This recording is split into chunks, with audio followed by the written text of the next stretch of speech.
At ayan na nga, alam niyo naman kapag bagong gising, ayun kailangan na nating mag-CR. Alam niyo na punong-puno ng ating panto. Baba ko muna ako dun sa baba dahil itong CR po namin. Ayan.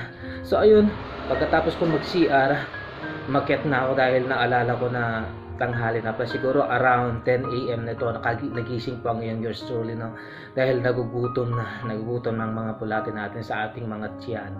Ayan, so umakyat na ako dun sa hagdan na di ko alam ko ilang palapag po yan. Pumasok ko dun sa sa ibang kwarto ko. Ayun, may araw na pala, mataas na pala ang sikat ng araw. Ayun, pagkatapos niyan, alam niyo na, kinuha ko na yung kaldero at saka yung rice cooker ko na dahil nagugutom na ako na po ay magsasaing na. So ayan na. So bit ko yung kaldero. Alam niyo naman ang kaldero ko ay napaka creamy. Huy! Huwag sabi na creamy pero masarap yan. Ayan, tingnan niyo naman ang aking katawan, ang taba. Simula taas hanggang baba, simula ingkrun to balakubak, ang taba.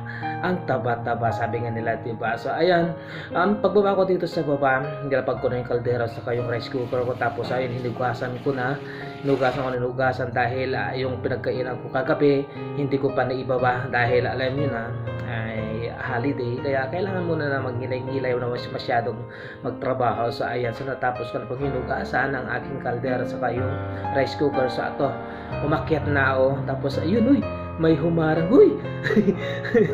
So ayun, dahan-dahan na lang ako na umakyat, pero joke lang yun. Ayun, so karga-karga ko na yung rice cooker ko dahil magsasahig na ako dahil na nagugutom na ang aking mga bulate sa tiyan. Ayun na, di ba? So ayun na nga, bumaba na rin ka dahil may nakasalubong ako dun sa baba. So ayun na, nandito na ako sa taas. Tapos naalala ko, medyo maaga pa dahil alas 10 pala ng umaga, kaya kailangan ko muna na medyo muna tayo, ilad-ilad muna, no, pahinga-pahinga muna saglit yan, na kahit na magdamag na po tayo na nakahiga dahil po wala tayong trabaho.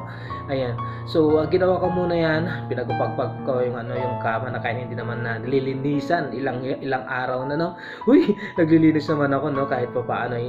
Yan naman yun, tinatanggalan ko naman yun or pinapalitan ko naman yung yung bed sheet ko dyan. Ayan, at nakita nyo naman yung mga rubber shoes ko dun sa baba, sa pag duty shoes ko. Ayan, na siyempre, ayan, ilag-ilag muna si DJ Goldwyn, hindi mo alam kung anong ginagawa, no.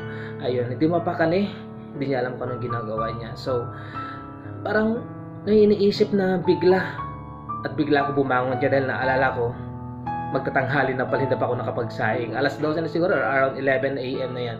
So ayun, naalala ko na wala pa akong sinaing, kaya tatayo na ako dyan dahil magsasaing na ako. Promise to the highest level, magsasaing na po ako. Ayan, maraming salamat po. Thank you for watching.